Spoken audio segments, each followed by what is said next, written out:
What is going on, guys? Welcome back to the channel. Critical Overlord here. We're going to be talking about Halloween in this video here today, going over this rumor CineStealth put out earlier this month. CineStealth has been putting out a few rumors, actually. Earlier this month, they put out several rumors about Scream 7. Killjoy Jake did an amazing video on that. Go check that out if you haven't already. But we're going to talk about the specific rumor related to Jamie Lee Curtis and these, I guess, negotiations that may or may not have occurred. And since we haven't had it verified or confirmed by Jamie herself or anyone involved with the upcoming project that we know is related to Halloween, that's the TV show. Well, again, this is just a rumor. We're just going to be talking about the principle of it. But last year, Jamie Lee Curtis did say never in regards to a return. Now she may have had discussions about returning to the franchise as Laurie Strode once again, according to CineStealth. Now, there are a few things you can do here. You can definitely jump back to the H2O timeline and do a few things. You can put focus on a much older John Tate who was still looking for his Uncle Mike ever since he disappeared from that facility 30 years ago at the end of Resurrection. John can go over how he learned so much about Laurie's life post-Halloween 2, building up to H2O and how that helped him understand his mother, and then we get flashbacks with Jamie Lee Curtis that way.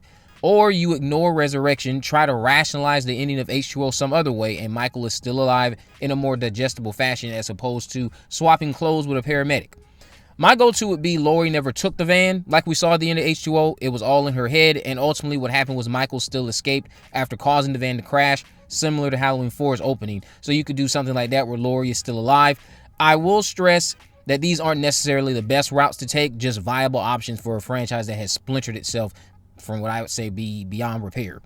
Or you jump back to the Thorn trilogy. You ignore Halloween 5 and 6. Then you do a now adult Jamie Lloyd who is returning to Haddonfield. Bodies start dropping. The town thinks it's her since Michael has been believed to be dead ever since what occurred at the end of Halloween 4. Jamie can be haunted by the memory of her mother, and we get Laurie Strode's return that way via, again, more flashbacks or something like that. But with everything that just occurred with the Blumhouse trilogy, is it too soon for us to be getting Laurie Strode back? And when do certain characters get to rest? A question that I'm also asking when it comes to Sidney Prescott. I'm sure many of you will bring her up down in the comment section below. Many of you chimed in on a tweet I shared earlier this week asking if you would like to see Jamie Lee Curtis back as Laurie Strode. And the sentiment seems to be something I can agree with most of you on. Halloween Ends isn't perfect, but Laurie got an ending many feel would be better as opposed to what we got with her ending in Resurrection. Yes, you have those who will say, do it again because Ends is a terrible ending for Laurie, but that only brings me to another point I've been beating to death in some recent videos of my own too. Some characters are just going to have shit endings. And I'm not saying that's what the majority are going to think. I'm just speaking in terms of us individually. We're not always going to have the ending that we envision for our characters. You don't keep trying to do it right again and again and again until you get it perfect. You don't do that. You just accept that, okay, this is how this person's story ended. It's not necessarily my cup of tea, but it's over. There's something to be celebrated in a story ending. If it's terrible, we can call it out for being terrible.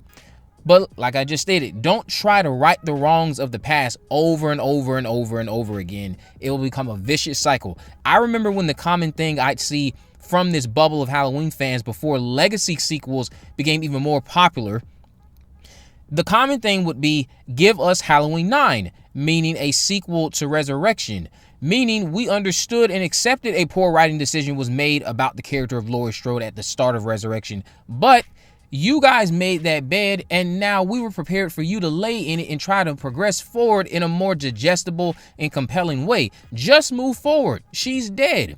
That didn't happen, though. Instead, we got this trilogy from Blumhouse that revived her, and while all three movies were watchable, I'd love to know how many of you would have been fine with Blumhouse's trilogy just being a follow-up to Resurrection, with Laurie Strode still being dead, Jamie Lee Curtis being back in some capacity, while again, still being dead.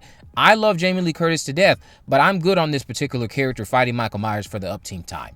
I just don't want to see it right now. Limiting Michael Myers like this does start to do a disservice to some of Loomis's iconic monologues about the character he had earlier in the franchise, specifically those monologues featured in Halloween, the original 1978 John Carpenter classic. And what's going on with that damn TV show?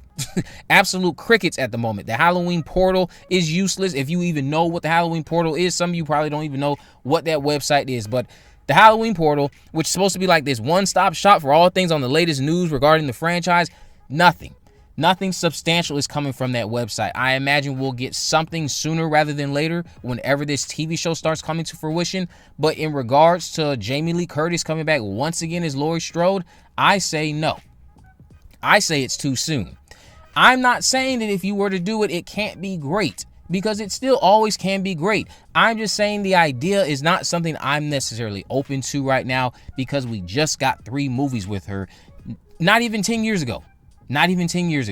And because it's so fresh in my mind, I'm only thinking, some people don't even want Michael Myers back. They just want this franchise to go away. But we know that because it was profitable, they're going to try to keep on doing things that at some point you're going to say, okay, this is oversaturated. You could argue it's probably already oversaturated with how many splintered timelines it has. So we're going to get this TV show, and if you can bring back Jamie Lee Curtis in some compelling capacity, then I will give you your 10s.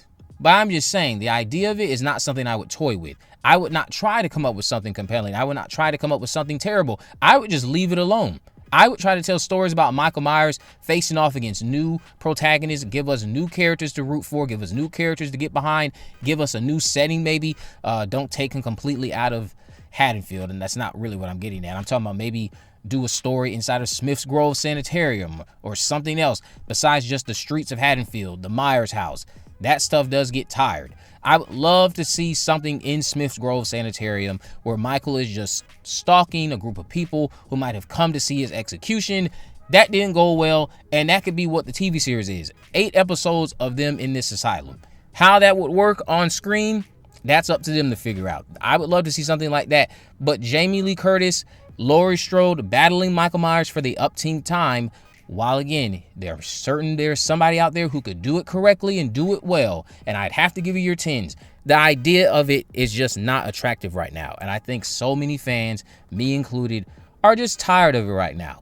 You can revisit it maybe down the road if Jamie Lee Curtis is still up for it, because she is saying never say never. I mostly think that never say never line right now, all this time later, I think she's just teasing for the sake of teasing, because she doesn't need Halloween. Halloween doesn't need her. And if you disagree with that, then I don't know what to tell you. Both sentiments are true. They don't need each other. Big franchise, big star. They'll be fine without the other.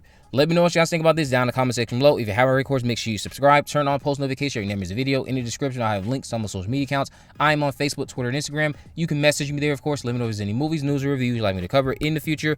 And with all that in mind, guys, I will see you in the next video.